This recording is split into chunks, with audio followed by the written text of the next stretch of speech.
गुजरे जमाने की बहुत सी अभिनेत्रियां हैं जिन्हें आज भी लोग वैसे ही प्यार देते हैं जैसे उनके जमाने में दिया करते थे। उनकी खूबसूरती और अदाकारी के लोग आज भी फैंस हैं।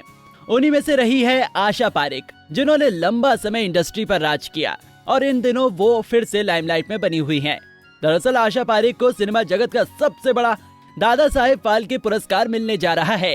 ये पुरस्कार भारतीय सिनेमा के क्षेत्र में सर्वोच्च पुरस्कार है और ऐसा 37 साल बाद हुआ है जब किसी फिल्म अभिनेत्री को भारत सरकार ये सम्मान दे रही है। इससे पहले साल 1983 के लिए अभिनेत्री दुर्गा खोटे को ये सम्मान मिला था और उसके बाद पुरुषों का ही इस पर अधिकार रहा। हालांकि एक समय ऐसा था जब किसी ने आशा जी को कहा था कि वो हीरोइन नहीं बन सकती। चलिए आज आपको आशा पारेख की जिंदगी के कुछ अनसुने किस्से बताते हैं।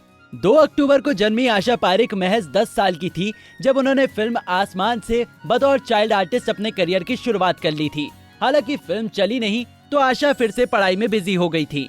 उसके बाद 16 की उम्र में उन्होंने फिल्म गूंज उठी शहनाई से हीरोइन के तौर पर डेब्यू करना चाहा, लेकिन उन्हें ये कहकर रिजेक्ट कर दिया गया कि वो स्टार मटेरियल नहीं है।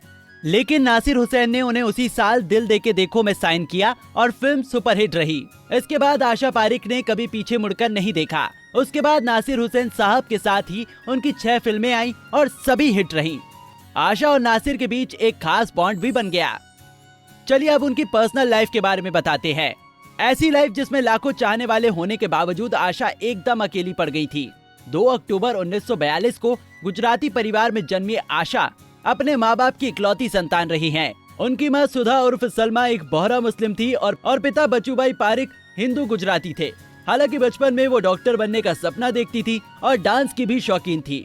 उनके इसी शौक को पूरा करने के लिए उनके पिता ने उन्हें पंडित बंसीलाल भारती से शास्त्रीय नृत्य कला की ट्रेनिंग दिलाई। बस डांस में ट्रेन हुई आशा बचपन में ही स्टेज शो करने लगी थी। वहीं से मशहूर डायरेक्टर विमल रॉय की नजर उन पर पड़ी। सब कुछ होते हुए भी आशा पारेख अकेली थी क्योंकि उन्होंने जीवन भर शादी नहीं की।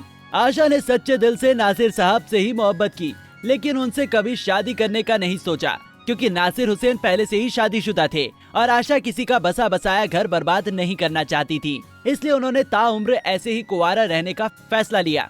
एक इंटरव्यू के दौरान शादी से जुड़े सवाल पर जवाब देते हुए उन्होंने कहा था, मेरी जिंदगी का सबसे अच्छा निर्णय है सिंगल रहना।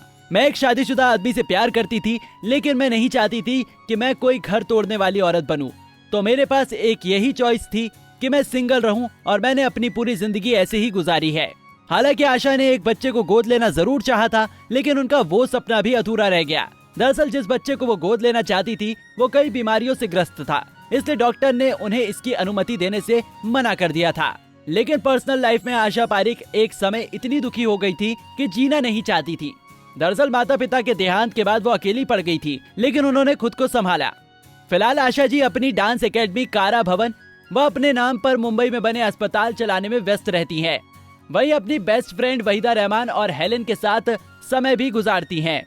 उन्हें अक्सर रियलिटी शो में भी देखा जाता है।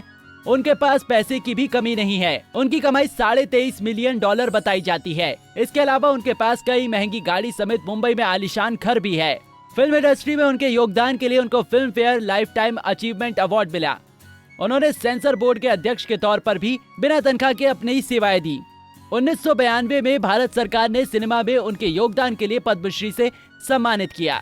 आपको हमारे पैकेज कैसा लगा हमें कमेंट बॉक्स में बताना ना भूलें।